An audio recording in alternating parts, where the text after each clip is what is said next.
Hey guys, it's been a few days since I've done a Q&A, so I've asked Rod to put some questions together from some posts that we've received, and he's going to ask them. And please forgive my leg being up here and my hand.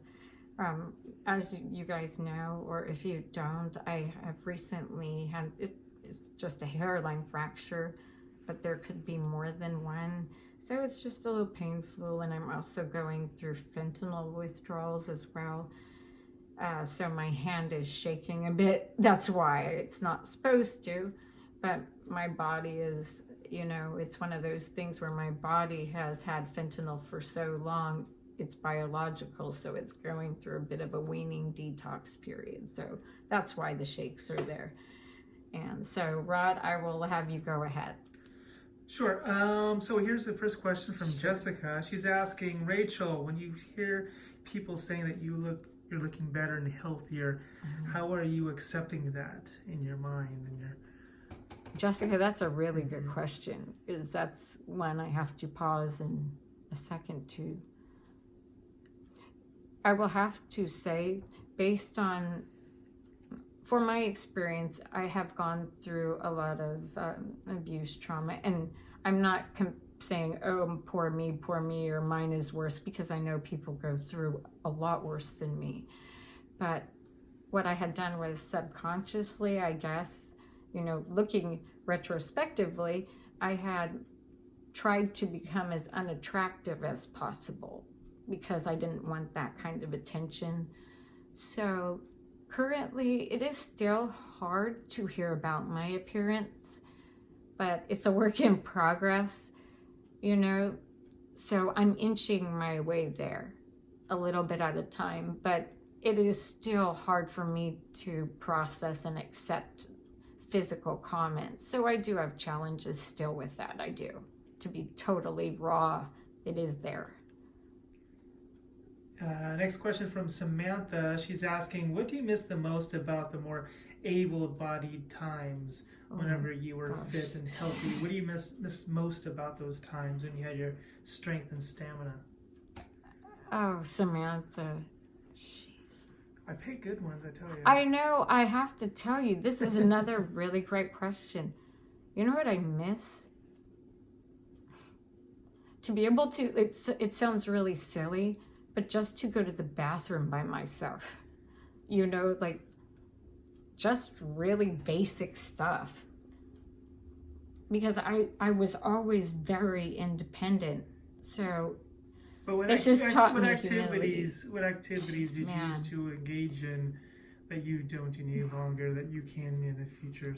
I used to love playing sports. I loved playing basketball. You're a good softball player.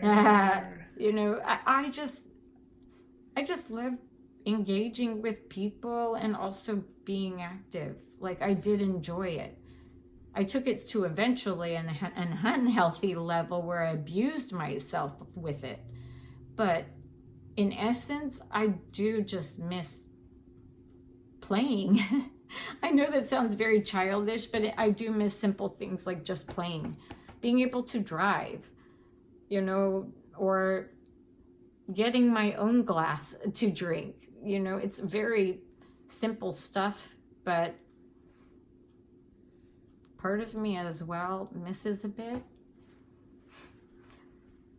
It's hard for me to admit it, but this is absolutely true. I did enjoy running. Something about it made me feel free, That's all. I took it to an unhealthy level, but I just remember what it was like. What do you think of when I say the word horseback riding? Oh, gosh. Well, that's 2 words. But... Horseback riding, and I have always loved animals. To an unhealthy level, maybe. And I used to dream about horseback riding, and I've had a chance to do it a couple times in my life. That one day I hope to. But I would say it's just, I know it sounds weird, but it's running. because that was when I felt unshackled and free. And I could feel the wind in my face and I could move. To just be able to move. I wasn't fast or anything. It was Just the just freedom. the freedom. Yeah, just the freedom of running. We're gonna have to post this one in the future, but do you remember getting on that mechanical bull? Oh gosh, yeah. Can imagine you on a Yeah. mechanical bull. No, not really. It sounds a lot better than it is. You know, because I actually did go on a mechanical bull, but they were very easy on me. And then Rod got on it. They were not easy on him. Not so The much. lady was telling me, watch this. I'm like, go ahead. Give him hell, you know? Yeah. Would you tell her? No. What She happened? asked, but I authorized it. You didn't know that? No, I didn't know that. Are you serious? I never told you. Well, I feel a little better if they went extra on me. That's so funny. That actually makes me feel better, so. Oh no, actually she went easier on me. All right, next question's from Tanya. I'm just wondering what you eat in a day. Oh. Can you potentially film that? Tanya, you know what? If you really want to know, we definitely can film it. A lot of it, well, you'll be seeing Rod over the stove about 6 times a day. But yeah, we could definitely show that. I don't mind that at all. That's actually one thing I'm trying to get used to. To be honest, it's really difficult for me to eat in front of people. For some reason, you know, it just does. I think also when if I go outside and let's say I ever wanted to stop somewhere in a restaurant or in a fast food place and sit down to eat, what happens is I get stared at a lot while I eat, and it's already uncomfortable and hard for me to eat, not just mentally, I'm just physically, it's hard. And then on top of it being gawked out during the process, that's really something I've been working on, you know, because people will just stare at my plate or, you know, things like that. So I've had to overcome those kind of uncomfortable situations. So I feel like the more I can eat, see, you guys are my family. So it feels like if I eat with you guys, it's okay. You know what I don't know if that makes any sense at all. But for some reason, it's easier to eat with you guys. Because you guys don't make me feel so much like a freak. I guess it is, you know. I think that's the best way to answer it. Well, we have one last one. Oh, sure. This one's from Michael. What is the most painful thing that you've gone through with the process of recovering? Ooh. That's a really good question. You want to give them like a top 3. Yeah, not I one. would have to say a top 3. Oh, jeez. Honestly, one of the most painful things I went through was a prolapsed rectum. Oof. And if you don't know what that is, it's when your intestines are coming out of your butt.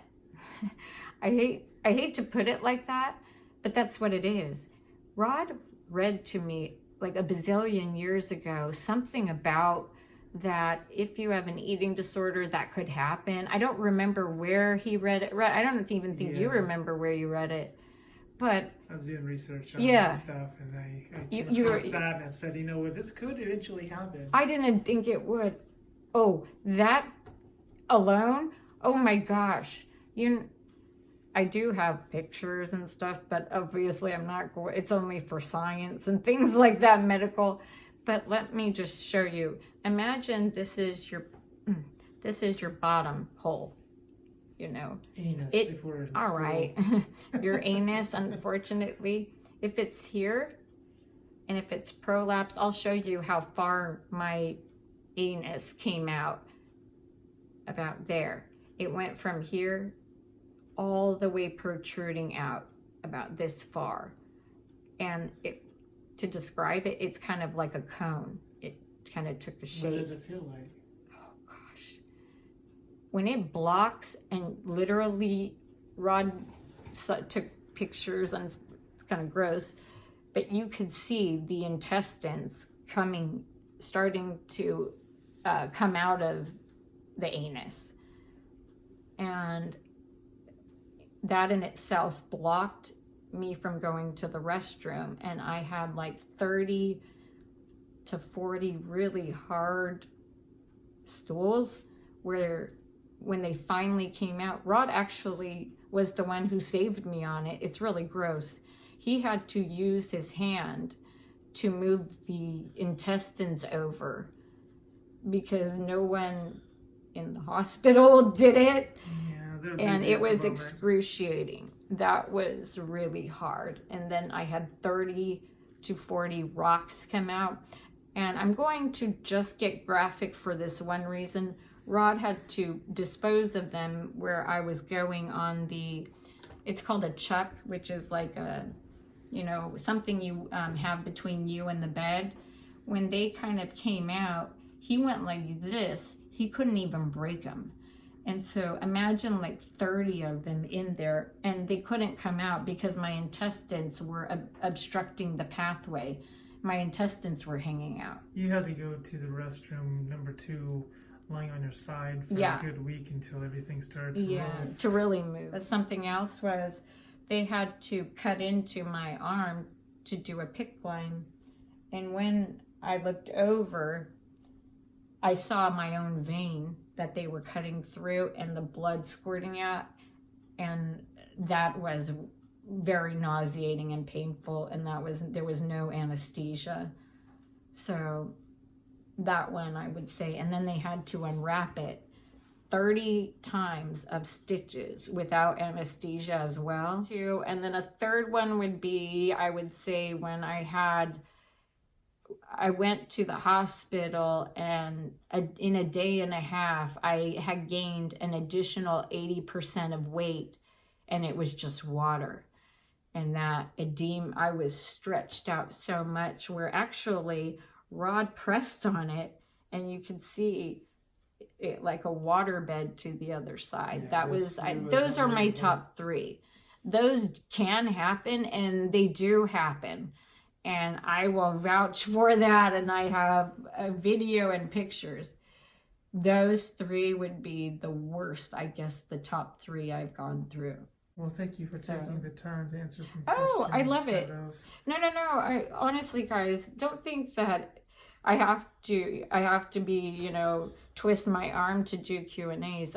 This is what it heals, it's healing for me, and it's healing, I hope, for others, and I can warn people about it. So I guess all in all, no matter what we all go through, you want to stay not just double clutch anymore, but triple clutch, and don't compare your pain you're going through with what you're going through, but remember that this too shall pass. The reason I say these things a lot too is because I want you guys to know this is not something to play with at all. This is not glamorous. We all go through something. Keep going, because it's not going to last forever. Even the most awful things in the world we think will last, this too shall pass, It will. So guys, stay double clutch. Keep posting questions, comments, anything. We will listen. We will get back to you on it. And I love you guys so much. All right, I'll go for 4 seconds to do 1. Boom. Did it. Boom. Tomorrow I'll do 5 seconds. Still I think love you guys still think so that was much. 3 seconds. But... Would you stop? We'll get there. I know. My timing, I count fast with that, I know. But really, I love you guys, and stay clutch.